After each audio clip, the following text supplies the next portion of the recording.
Hello बच्चों, आज हम वीना की वर्कबुक में सप्ताह 14 दिवस 1 करेंगे, जिसका नाम है पार्ट 9 प्रकृति पर्व फूलदेही। फूलदेही एक उत्तराखंड में पर्व मनाया जाता है जो हमारी टेक्स्ट बुक में है। उसमें उत्तराखंड में ये बहुत ही बड़ा फेस्टिवल होता है जिसमें सभी बच्चे बड़ों के घर जा के मतलब सभी बच्चे एक दूसरे के घर जाकर फूल गिरते हैं और खुशियाँ मनाते हैं। तो ये शुरू करते हैं। तो यहाँ पर कुछ शब्द दिए हैं जैसे कि पर्व, चैत्र, व्यंजन, संस्कृति, परंपरा, त्योहार, मान्यता, नव वर्ष, आशीर्वाद, उत्तराखंड। आगे देखते हैं। पूर्ण विराम को सही स्थान पर लगाकर लिखें। हेमा और रेशमा नैनीताल घूमने गए, वहाँ उन्होंने झील देखी। झील देखने के बाद दोनों मॉल रोड घूमने गए, वहाँ जाकर उन्होंने टोपी और जूते खरीदे। तो यहाँ पर हमें 2 लाइनें दी हैं, उन दोनों लाइनों में हमें विराम चिन्ह लगाकर उनको पूरा करना है। जैसे कि हेमा और रेशमा नैनीताल घूमने गए, तो यहाँ पर पूर्ण विराम लगाना है। फिर वहाँ उन्होंने झील देखी, यहाँ पर पूर्ण विराम होगा। झील देखने के बाद दोनों मॉल रोड घूमने गए, यहाँ पर पूर्ण विराम होगा।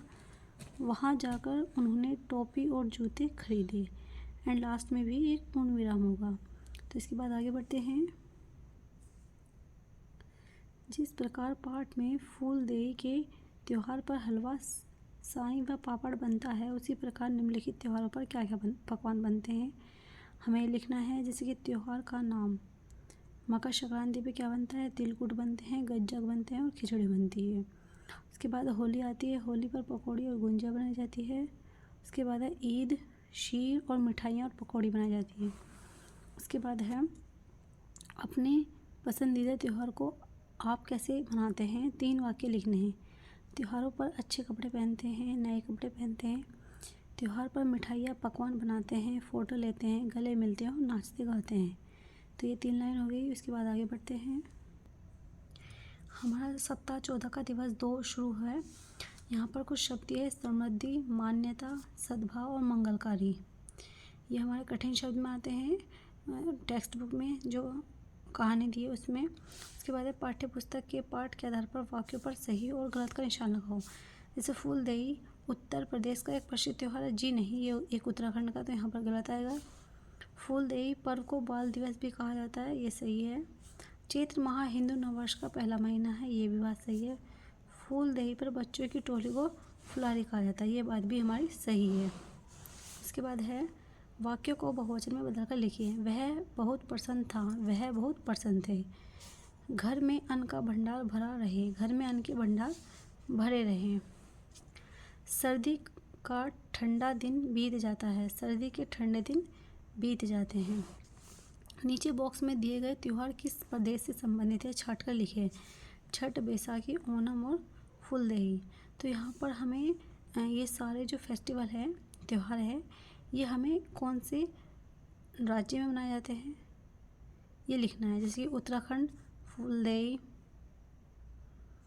बिहार में छठ, केरल में ओणम और पंजाब में बैसाखी।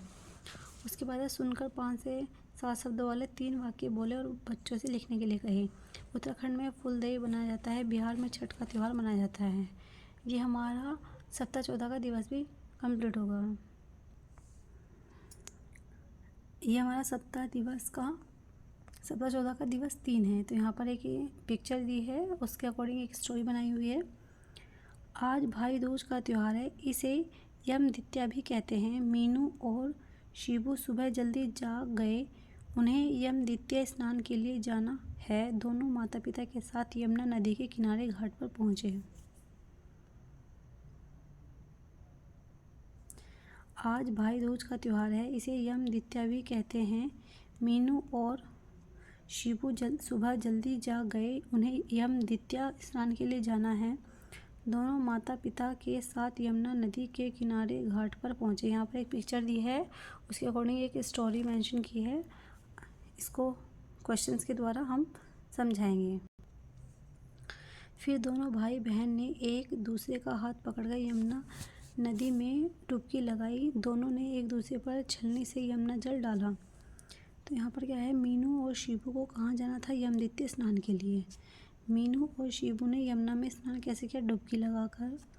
इस कहानी को आप क्या नाम देना चाहेंगे, भाई बहन का त्योहार। आप अपने भाई बहन के साथ कहाँ कहाँ जाते हैं, मेले, बाजार, शादी, रिश्तेदार के यहाँ घूमने जाते हैं आदि।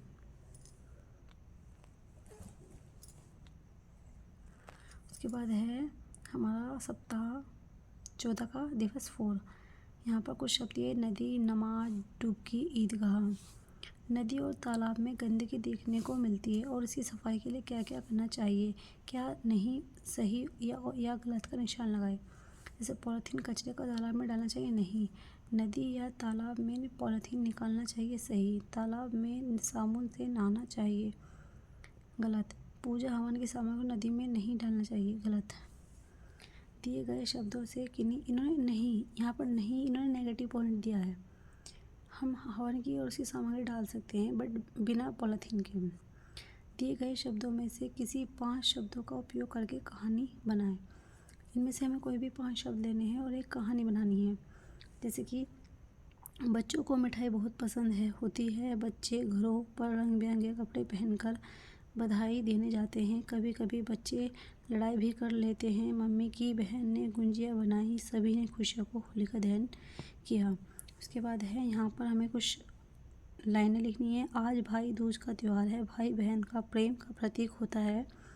इस दिन बहन भाई का तिलक करती है। आगे बढ़ते हैं। ये हमारा सप्ताह 14 का दिवस 5 है। आज ईद का त्यौहार है। अरमान बहुत खुश है। ईद की सुबह अरमान ने नए कपड़े पहनकर ईदगाह गया। अरमान की अम्मी और आपा ने घर पर ईद की नमाज पढ़ी। अरमान ने अब्बू ने सेवई और पकवान परोसे। दोस्त और पड़ोसियों को सेवई बांटते हुए अरमान ने उन्हें ईद की मुबारकबाद दी। अरमान और उसके परिवार ने कौन सा त्यौहार मनाया, ईद।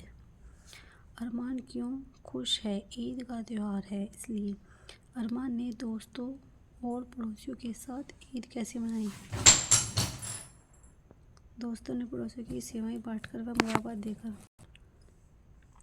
उसके बाद है दिवस 6, मैंने सीख लिया। एक बकरा था। बकरे का दोस्त हाथी था। बकरा हाथी के लिए गन्ना लाया। गन्ना बहुत मीठा था। हाथी ने बकरे को पीठ पर बिठाया, सारा जंगल घुमाया, सूंड से पानी भरकर बकरे को नहलाया। नहाकर बकरा खूब उछलने लगा। तो यहाँ पर कुछ क्वेश्चन दिए हैं बच्चों से पूछने, अगर उन्होंने सही दिया तो उनके हमें नंबर लिखने हैं। जैसे बकरे का दोस्त कौन था, हाथी। हाथी ने क्या किया, बकरे को पीठ पे बैठाया और उसे अपने सूंड से नहलाया। बकरा क्यों उछलने लगा, क्योंकि बकरा बहुत खुश था। उसने सूंड के पानी से नहाया था, सारे जंगल की सैर की थी। तो ये हमारा पार्ट 9 भी पूरा हो गया। Thank you.